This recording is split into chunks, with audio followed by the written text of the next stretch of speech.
Welcome to class, Zeke3. School is now in session. Prepare to get your learn on. Oh yeah, it's time. Now a little bit of random notes as I continue to beast out the lesson today. Oh yeah, we have another Empire player too. Awesome. I mean, I've already seen this replay, but I forgot the match already. I mean, I know the match, but I kind of forgot it. If that makes any sense. Okay. So, Mr. Zeke could be Miss Zeke. I don't know. I've never asked what gender Zeke is. Not like it matters actually. Anyways, as notes, and comments about my last VOD. I want to say I did a really bad job. I mean, you guys may not have thought so. I mean, sometimes I do like bad jobs and I post it, and then people are like, "Oh, it was really good, Johnny. Thanks for posting this." I'm like, are they being nice to me, or do they really think it was good? Anyways, I watched my VOD over last, and I was just like, oh my god, this is terrible. I was just shaking my head, waving my finger. This is bad. Because what happened was I just kept talking about the same thing, like five different occasions for like a billion hours, and I just kept saying the same thing. And what really disturbed me about that is that even though I was saying that, I never really got the full point out. I didn't say it straightforward enough. I kept saying it wrong, and I was like, what's so hard about saying it? You know what was the biggest issue? The biggest issue with what I was trying to say is I kept using the word advantage. That, like, I've noticed something over my VODs is that I always choose a certain word. It just locks into my brain. It's just like, that's the word. That's the word you're using this time. And that time it was advantage. I should have been saying strength a lot of the times, though. So here's what I meant to say for good old Ruats. I wanted to say, when you're playing, you need to focus on making your strengths strong. Rather than trying to focus your strengths in every direction. And that's what I felt that he was doing that match, and I felt that was a big mistake.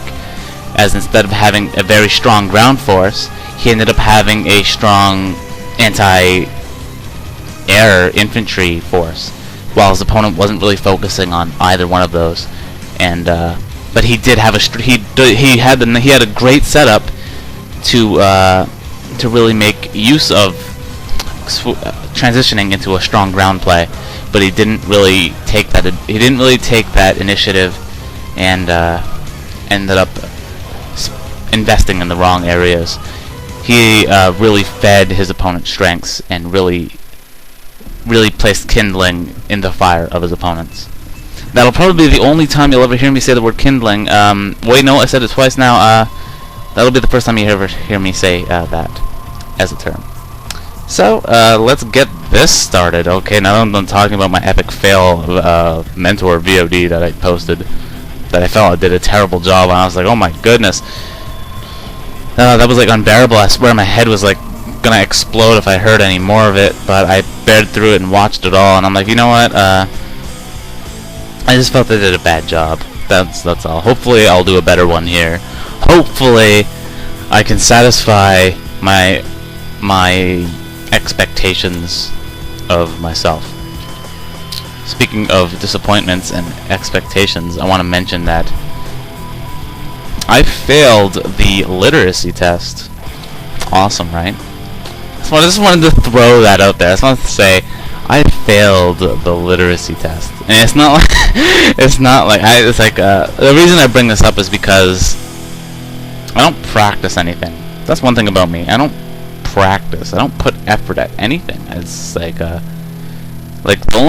barely anything I ever do in real life where I just keep doing it and just keep at it. I guess it's just not me. I guess it's just not in my brain to do it.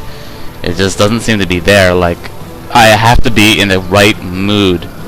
But I gotta tell you, when I am there, when I am in the zone, there is no stopping me until I reach that goal. Like, if I'm saying I want to play 70 games of Red Alert 3 in one day, and I really mean it, like that mood, that perfect setting is in me, I will do 70 games in one day. Dang it, I will do it. But the majority of the days, I'll just be playing one game and won't have any motivation at all. Just how it is for me, I guess. And that is my roadblock that I have trouble overcoming, because it's just It's just not me to keep practicing. Now, it appears that my cat, who is so desperately wanting into my room, suddenly thinks that she wants out, so I'm gonna have to leave the headset off for a bit. I'll be right back. It's not like my room's like a mile long. It's actually just a few steps towards the door. I'll be right back.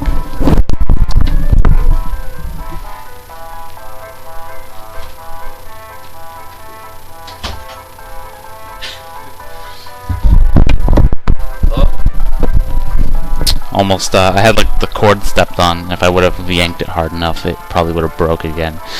And by again, I mean the same headset. I had the same headset once, and it kept being yanked out of my computer, and eventually one side of the headset stopped working. It was terrible. It was like the worst thing ever.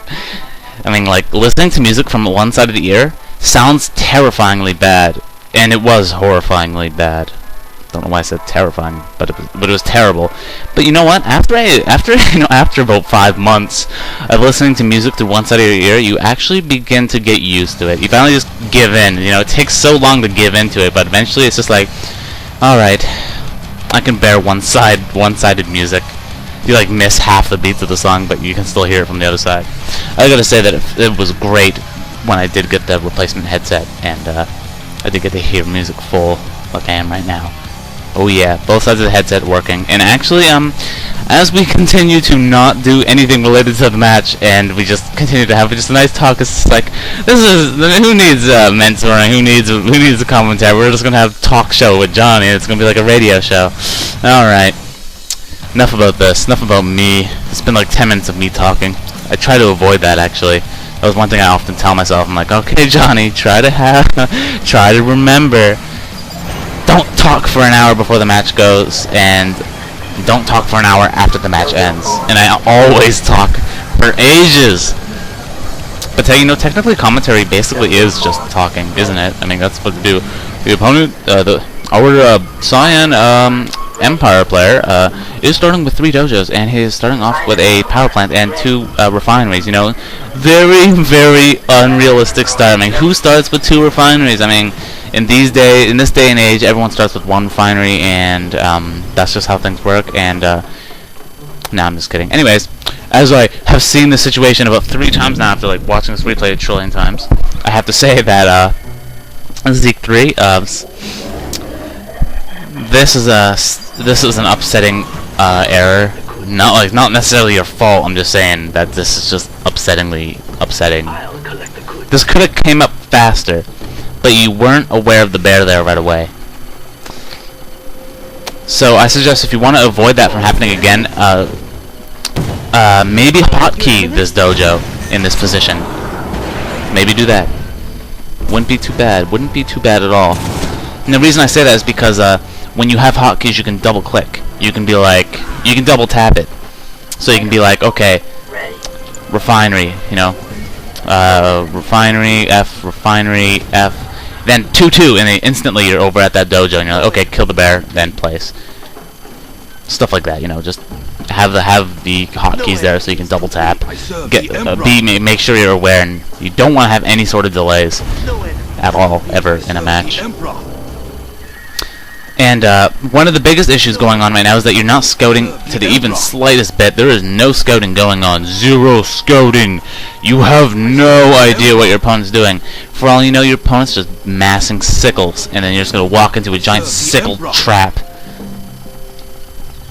Alright, well, a sickle trap actually sounds really scary because a sickle is like it's like a scythe, right? A sickle, it's like a blade on a handle, but it's like curved, right? That's what a sickle is. That's definitely what a sickle is. I mean, that's what the hammer and sickle is. But yeah, that actually sounds terrifying. A sickle trap. It's just gonna get ripped limb from limb because of all the sickles. I guess that makes sense. You know, maybe that's why they made that unit a sickle, because it's like an anti-infantry unit, and you think about it, like sickles would be terrifying for a soldier to go through. Man, I'm just babbling on about something completely unrelated to something else that's unrelated. Okay, so continuing with the lesson, this little force of infantry was a bad choice because you have no idea what you're running into. Zeke3, hear me out, Zeke3. Hear me from the bottom of my heart. I will tell you, scouting my friend. Scouting is very important. I mean, it is a great thing. It is great that you are focusing on what you're doing. You know what you want to do, but you're not reacting. You can always know what you want to do, but it's just a major... I like how the bears just decided they want to destroy the tank busters that were inside the ground. Just take that, tank busters. I don't care if you're in the ground. I'm just gonna maul you anyways. It doesn't matter. Who says the ground should stop you from being hit from bears? Anyways, back to what I was saying. Yes, it's perfectly fine to stick to your own game plans and try to fulfill them the best you can. However, when you're only looking at yourself, your opponent could be looking at you and responding to what you're doing. You need to be responding to what your opponent's doing while focusing on your own game plan. So, if your original plan is to get out Tier 2 as fast as possible, then you do just that. And if anything happens to disturb that plan, go ahead and adapt it. You need to be like water. You need to be able to go around any sort of obstacle and just... I heard that term. You got to be like water in some sort of martial arts movie. It was pretty cool, and I just randomly remembered that. And I was like, yeah, you got to be like water. Yeah, I'm wise. Okay, thanks. All right. Still isn't really scouting. Zeke3 for advice for scouting. Empire doesn't necessarily always need Birdstrongs to scout, although it's okay to start with one. You can also focus on using Imperial Warriors to scout. Imperial Warriors are a very low-costing unit, and they have some decent vision. I mean, they have some decent vision for an infantry unit. And you can place just Imperial Warrior just about anywhere on the map, and he can just kind of camp there. And it's a really nice way to go about scouting as Empire.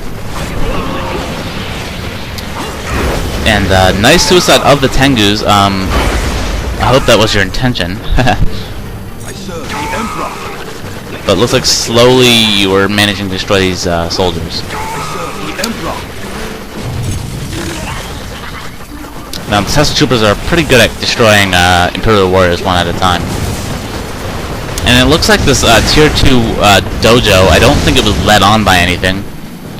I mean, I know it looks like you're trying to play like with an unorthodox style. You're trying to pull out some rabbit out of the hat going on with that. Like, hey, look what I got! I got shinobis. You didn't see that coming, did ya? Did ya? No, you know, I could see why you might have decided to do that, because your opponent did have a lot of infantry, but shinobis aren't going to really help with that. I mean, just keep spamming Tengus. Just keep building Tengus against an army, which your opponent's trying to do. He went for fast air. What's good at countering Soviet air? Tengus, especially with shields. And what's good at stopping Soviet infantry as well? Tengus. Tengus are good at everything, you know, except for fighting tanks. And what is the one unit your opponent doesn't seem to have? Tanks. So, in this position, you are now blind. You have no idea what's going on. You don't know anything about your opponent. This is just a major lack of scouting. If there's one thing you gotta remember to do, Zeke, is scout. I mean, of course you know that you should scout, but you need to practice scouting. You need to make sure it's absolutely into your gameplay. And you don't need to be online to do this. There's one thing I didn't mention in my other lesson, but I want to mention this now because that's what I was originally did mention in the other VOD that I was going to do with this, but I accidentally deleted. Skirmish, ladies and gentlemen. Skirmish, fighting AI. Do not underestimate it. Do not underrate it. Fighting AI is not a bad thing. I mean, strategically, yes. You're not going to learn any real strategies from fighting AI, but you're going to learn some really key skills by fighting artificial intelligence. Stuff that's going to be very important to you. For example, remembering to keep scouting. You can focus on stuff like that when you fight AI. You can get that locked into your brain.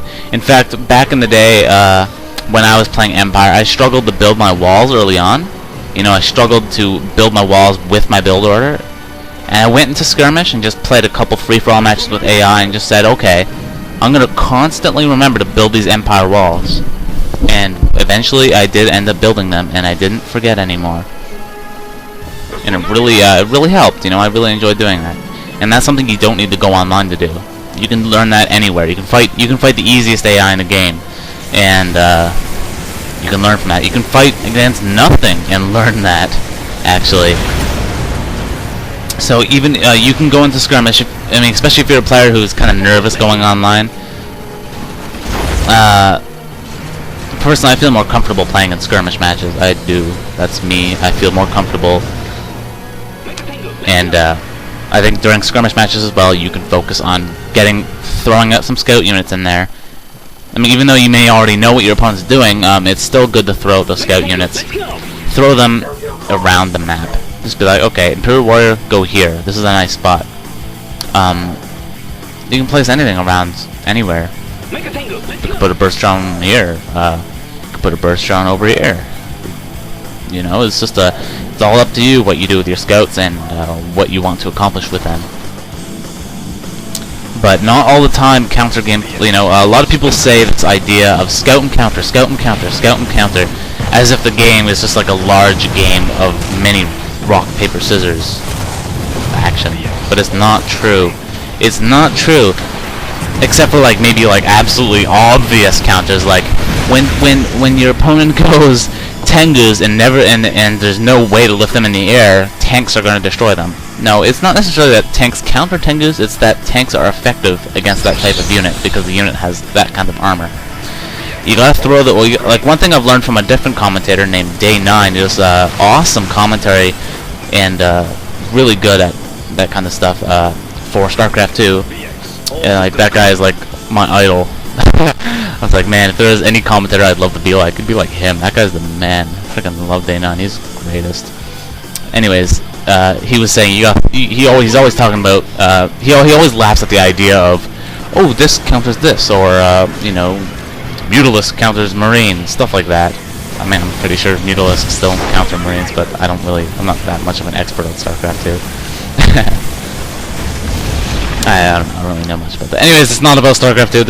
What I'm saying is, you gotta throw the idea out of something that counters something. Especially when it comes to strategies countering strategies, because that's just absolute crap. Like saying, for example, Cryo Rush, like if you go for a fast Cryocopter, that counters fast 3 refs of the Empire of the Rising Sun player. And that's absolutely wrong. In fact, you'll see many times that the Empire players will survive a Cryo Rush. In fact, during our recent replays from February, between Yui and Dostulan, he countered what was supposed to be unbeatable on Snowplow, Allies versus Empire, and you just do that awesome, amazing rush that I've never seen Yui lose before. And I always thought it was like instant win, but you know what? Dostulan really proved it wrong and really beat all the odds. And, you know, that just goes to show, strategies countering strategies is absolute crap. You know what makes the difference? The execution of how you go about using your strategies. That means more than anything else. Anything else. I had a discussion with Rinrin, and I tried to explain to her that using strategy isn't important. Strategy is important. I'm saying it's just not as important as knowing how to execute it to the best potential it can be. It's just like say you give the Red Alert 3 to someone you don't know. They don't even play Red Alert 3. In fact, they might have never even heard of it. And you give them Red Alert 3 and you say, okay, they played for about a week now, and they're finally getting the hang of things. You know, they're starting to understand. And you're like, okay, go power plant, airfield, and that'll counter any sort of Soviet rush. They'll just do that, you know. And he'll be like, oh, really? It's that easy? And you'll be like, yeah. Even the top players do it all the time, you know. It's like I see it all the time, and they'll be like, okay. And they'll go about doing it, and you know, and they'll fail epically because they don't have the skills necessary to push that strategy to its fullest potential. That should always come first, though. When you play, if you go to another strategy game, you can even start doing it now, but you need to focus. You absolutely focus on your skills. Skills. Not strategies. Don't focus on counters. Don't focus on cheesy builds. Don't focus on learning how to abuse a certain thing. Don't focus on trying to get that epic rush that wins your match for you almost every game. If you focus on that, you are taking the easy way out, and you're gonna fall behind fast as the metagame continues to improve in that game. You're gonna fall behind as quicker than you would ever imagine. And then when you finally start deciding to play standard, you're gonna be crap because you're not good at the game itself. You're not good at you haven't honed your skills. You don't have the skills necessary to execute proper gameplay and strategy.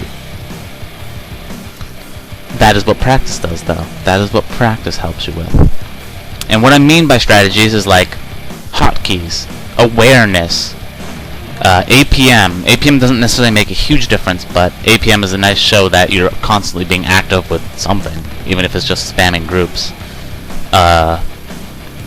You know, practice looking at the minimap. Practice all those skills before learning how to get those tactics.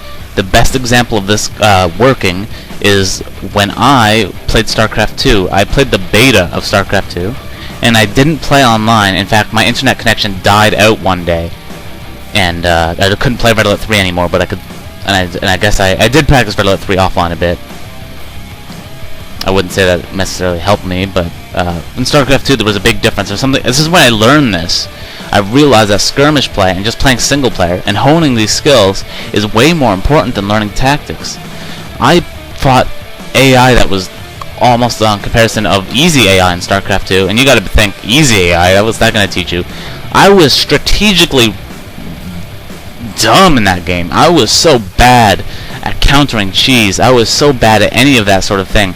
But you know what? What really made me counter anything in that game? It was the skills I honed just by practicing. I put the effort. I worked hard to get 350 APM to get my awareness as high as I possibly can by spamming groups and constantly building things, macroing as much as I can. I honed all those skills. I made those skills happen, and I got myself placed in Platinum League. And during my time in that game, I ended up realizing that I was even able to beat some Diamond players. Of course, I did take a little bit of looks at some replays to get a nice guideline on what sort of strategies or what sort of premises should I be using against a specific faction. Of course, I found that to be absolutely useless, as once again, strategies don't mean anything unless you have the means to execute it to its fullest potential. And always remember that. Always remember that. And the way to achieve that is to practice and hone all your skills to them as much as you possibly can. So, let us continue with the lesson. I mean, that itself is an important lesson that you must learn. I put all my heart into saying that, and I hope you guys hear me out with that when I say that. Anyways, what currently happened was Zeke was scouting with a Tengu, and during that, a whole bunch of VX actually got sucked up by the magnetic satellite. Now, it's understandable that that happened, because magnetic satellite? Who does that? Who uses magnetic satellites these days? Lord Peter does. Lord Peter decides to go with unorthodox protocols, and I love it. It's just like, who does these protocols? Now, honestly though, when you do play Soviets, you have some variety. It's not like Allies. Allies have the worst variety in protocols. It's either high-tech, advanced aeronautics. High-tech is like the only other option that Allies players go for. Otherwise, it's just definitely cross shots. Cross shots are freaking OP! No, I'm just kidding. But they are pretty dang good. So, my point is that it should be situational what you choose. I mean, I guess I'm kind of addressing Lord Peter with this. Giving him advice, if he even watches this. When you go for your protocols, think of the map you're playing on and what way they're going to benefit you. Magnetic satellite? That's cool. But it has absolutely no early game advantage. It's absolute bullcrap for the early game. I don't think I recommend ever going down that protocol tree. But, you know, be different. That's cool. I guess unorthodox is interesting to watch. But, for example, Desolator Strike. Desolator Strike? I recommend going Desolator Strike on battle-based beta. Desolator Strikes are really good at clearing garrisons. What do allies do that are such a pain in the butt? They get those stupid garrisons and they get their peacekeepers in there, and then they somehow manage to fire over those walls even though you put the wall up and they're still shooting at your refinery. That's when Desolator Strikes are awesome. Now I like how he's trying to make the best use he can out of those protocols. You know, this is great. He's even using the Desolator Strike. And now that the outside distractions are out of the way, we can continue with this. And let me continue putting music on. Sorry, I had like stuff to do, I guess. And alright, let's continue. I have no idea what I was talking about anymore. Let's just get a new topic going, shall we? Shall we? Of course. Well, you know, it had to do with protocols, and yeah. I'm pretty sure I finished up what I was trying to say. And what is Zeke doing? Are you gonna actually send your forces down here? You're the man. Oh no, the Tesla coil is on, and it is zapping your units. Don't overcommit to this. You're losing units unnecessarily. You don't need to lose your units. No, no, poor tsunami tanks. Why? Why, Zeke? Why would you do this to your forces? Oh, tsunami tanks. You poor drivers. At least the hero. At least the hero tsunami tank gets away. Oh no. No, not quite. The apocalypse tanks out of the blue or out of the black in this particular situation. Oh wait, no, he continues to escape. Looks like we have some tier 3 action going on. Awesome, awesome. I feel like I'm just commentating right now. I'm not giving any sort of lesson. But okay, let me analyze the situation and change my voice to make myself sound older. Who has awakened me? Zeke3 has. He's called upon the King Oni forces to win the match. Okay, so let's look at the situation, ladies and gentlemen. We have our Cyan player who is at tier 3 with very minimal forces. Are you my friend? He has no idea what he's up against. He knows his opponent has expanded down here, has the battle lab down here, has the airfield down here.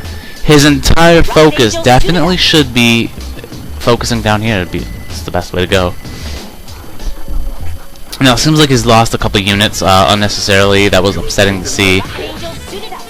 But, could definitely use those forces for other things. I'm not really entirely sure what went through his head. I mean, he should have backed off as soon as he seen the Tesla coil doing its thing. But he definitely needs to remember to keep on scouting. Take this Imperial Warrior that's nearly dead. Send it over here. Just do it. Take this Imperial Warrior. Send it over here. Just do it. Just do it. And one thing I can say about Zeke3 though, he has some nice reactions. You know, he did manage to catch the Terror Drum before it got into the collector, and he did catch that Kirov before it did any damage. And looks like that Kirov wasn't even in an aggressive stance, so he didn't lose a collector. And looks like he's going for something. Rocket Angels suited up. More Rocket Angels though.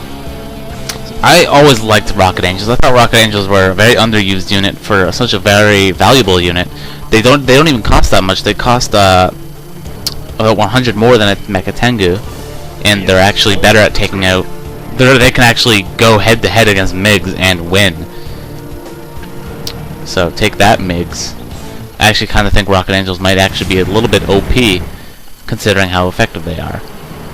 Now this is pretty bad. Oh, he took notice of the Natasha, but will she be able to take out the Mecha Bay in time? Here it comes, here it comes. Will they make it in time? And oh, he didn't have it using the secondary. I mean, it was using the secondary, I guess.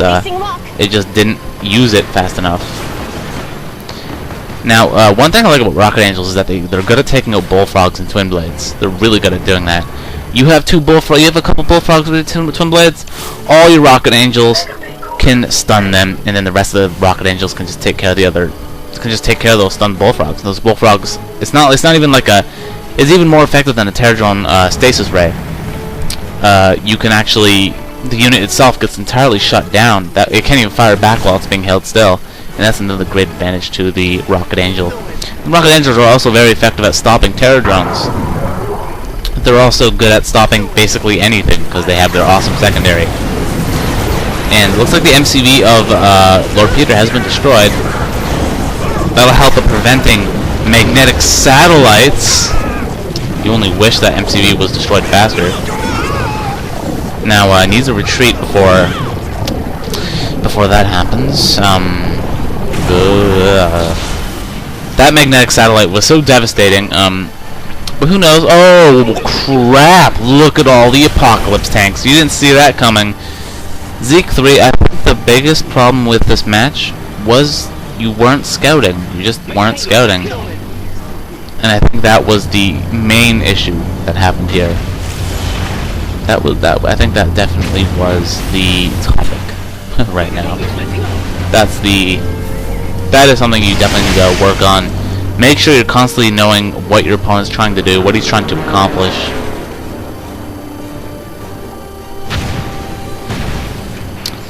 And but one thing I can say though, Zeke, you're pretty good at managing what you have in front of your face. You know, like when the Kirov was coming, you were like, "Oh, I see the Kirov," and you reacted to it.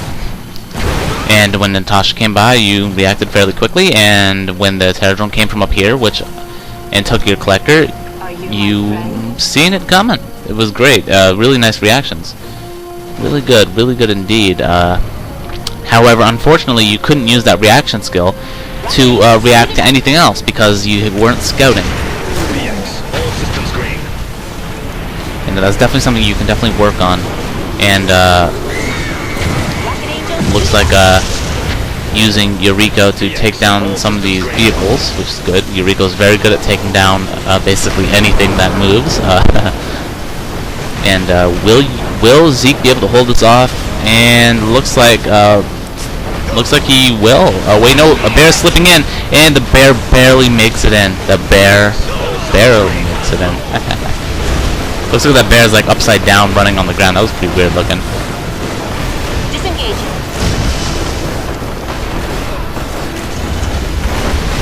And yeah, it looks like this is gonna be the end. Wait, no, will the VX be able to take out the last Bullfrog? No, the Bullfrog is heroic, basically having infinite range in its anti-air gun. I wonder if the man cannon actually gets extended with the heroic rank. I wonder how far you could launch infantry with a heroic Bullfrog. It'd be pretty cool.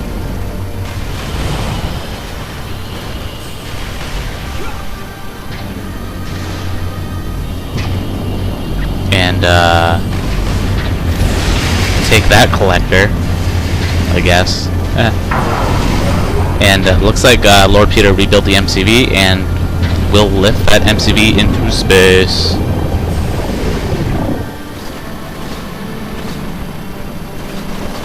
So that's just kind of unfortunate for Zeke. He definitely could have been more effective with better scouting. And he had his focus right though. He knew where he had to attack. But he ended up, like, right when his attack was really going to make the difference, that's when the magnetic satellite came in and swept his forces away. Now, it must be really tough to notice that kind of protocol. I mean, you're not used to having to deal with it. So how do you really deal with a magnetic satellite? Well, you just be sure you have eyes like a hawk, and whenever you see the beacon go down, you're like, okay, move. You know what game was really punishing for protocols and powers? Generals. Because there was no warning at all.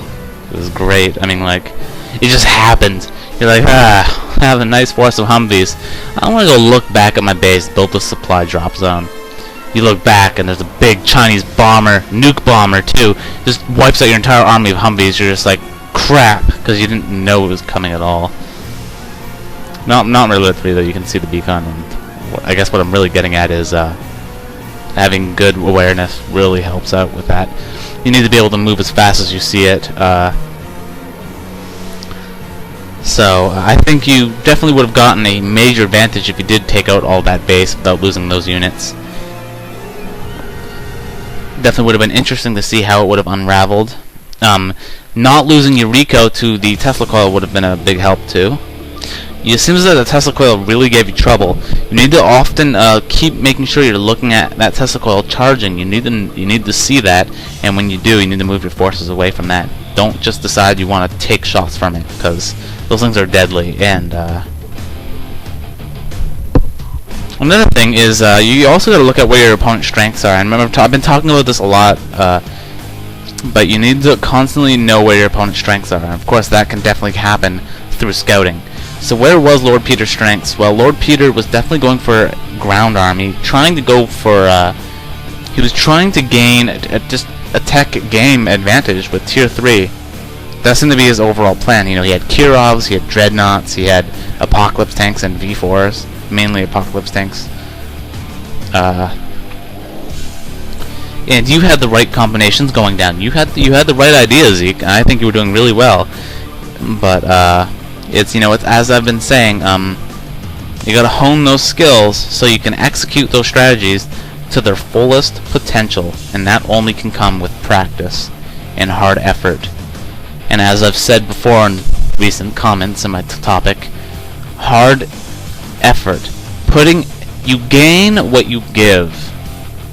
If you practice, if you play games, and just lean back in your chair and just be like, okay, just don't even bother. Just be like, I'm just gonna play.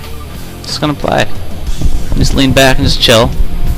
You're not gonna learn crap. You're not gonna improve by playing like that. You need to be you need to go serious mode. If you want to improve, you gotta be like, okay, this ain't no game anymore. This is me kicking some serious butt. And you like crack your knuckles, be like crack, and then crunch them, and then you're like, oh yeah, crack your neck, be like, all right, do a little stretch, oh yeah, and then get ready to play. And you'll be like, okay, this time I'm gonna be as fast as possible. I'm gonna make sure I build all the time. I'm gonna make sure I don't float on any cash. I'm gonna make sure I use all the abilities as soon as I can use them. I'm gonna make sure I constantly scout. You know, you just think like that, and just try to get everything done. And you gotta mean it.